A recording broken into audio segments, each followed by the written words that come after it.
हजरत मौला अली फरमाते हैं, औलाद अल्लाह की अमानत होती है, न कि तुम्हारा गुलाम। आज बहुत से माँ बाप औलाद से कहते हैं, हमने तुझे पाला है इसलिए तू हमारे हिसाब से जिए। एक बाप ने अपनी बेटी से कहा, तू उस जैसी क्यों नहीं है, दूसरी लड़की की तरफ इशारा करते हुए।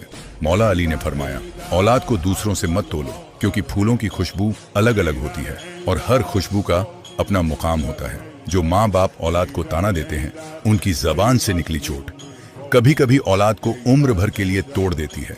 औलाद को तालीम दो, तमीज दो, लेकिन तौहीन मत दो। जिस घर में औलाद को इज्जत नहीं दी जाती, वहां ना मोहब्बत टिकती है, ना बरकत आती है। हर औलाद को तेरा भाई तो समझदार है, तू किसी लायक नहीं, तुझे तो कुछ नहीं आता, जैसे लफ्ज मारते हैं।